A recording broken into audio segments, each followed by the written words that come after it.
Hey guys, what's up? Welcome back after this render. As you guys can see, we are done with the render and you can see it looks pretty good. We have good details over here. You can actually see the tiles, the bump, everything is looking really nice.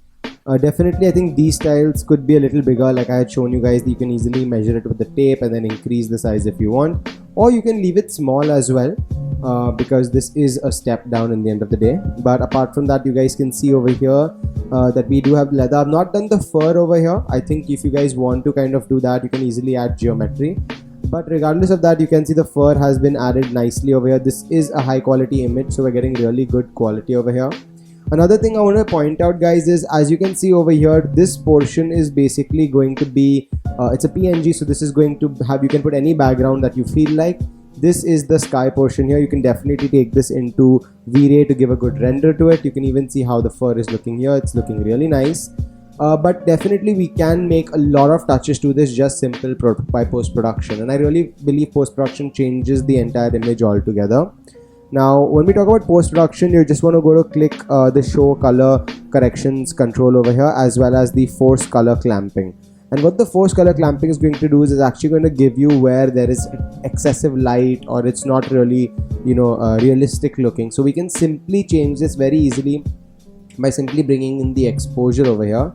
And you can see we have the highlight burn. The highlight burn automatically is going to take care of that. Just a little reduction. You can see the more I do it, the more we can actually get this highlight burn in place. Now, when I reduce this slightly, you guys will notice that it kind of dulls the image out a little bit, because we're trying to reduce the light so it kind of looks nice everywhere. All right, so what we can do is now we can you can make sure that you're not getting this. So leave the color clamping on, because it actually tells you what you're kind of doing right and where you're kind of going a little bit wrong. Okay, I think that really looks nice. I think we can just increase this contrast over here a little bit, and that's the exposure. You can actually see that change. Let me just switch off the color clamping so you can have a look at it completely. And that's how we give a little bit more brightness to this whole bathroom. Definitely we can go ahead for a couple of more things. I especially believe the white balance here is of ultimate importance to actually change the entire tone of the bathroom, or what kind of a tone are you kind of going for. You just keep it somewhere like that. Just make sure you get it the way you really want it. I'm going in for the yellow or the wood vibe, which is very important. So make sure that you're able to, kind of get that over here. You just bring this back up. You've got the hue and saturation. Again, here I don't think you need to use too much of the hue, but definitely the saturation can be used over here. You can actually get a nice black and white image by reducing the saturation completely. We can also use the lightness and the darkness to kind of go here. But remember one thing, this automatically changes the entire way it looks. So maybe we don't want to get into too much of the hue and saturation as well. We've got the color balance, then the levels and the curve and the background image, and you can actually change all of these. Now the background image is actually going to show up over here whatever we load, but again, as I told you guys, it's always better to do it in Photoshop because it's more easy to cut, crop and put up over there.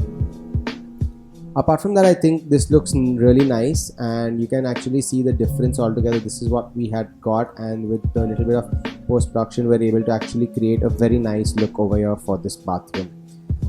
So when you guys want to finish this off with just maybe a background over here, let's simply go ahead and try to add that.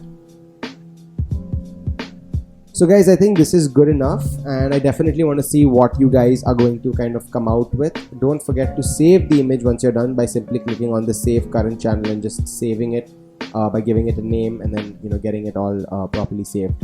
Apart from that, guys, I think this is great, and I'll see you guys in another course. I hope you guys enjoyed the Vray course. Definitely it's very individualistic to what you want to select, the kind of materials, the kind of lighting, the kind of aroma and the kind of effect, the kind of vibrance you want to give into the project. Always remember, stick to a color palette. I prefer not using more than 3 to 4 colors. That is also being said too much. I think 2 colors is more than enough. White and black could be good. We have used the wood only for the tinge, otherwise you can see it's mostly white and black, and that kind of brown gives that segregation. So it's very important to understand color palette as well. And definitely metal touches are always good everywhere. Chrome finishes always look nice. I really want to see what you guys can do with this much knowledge, and I'm sure that you guys are now in depth. You guys are very going to be able to create very good quality renders, and I hope you guys enjoyed this. I'll see you guys in another course. All the best. Take care.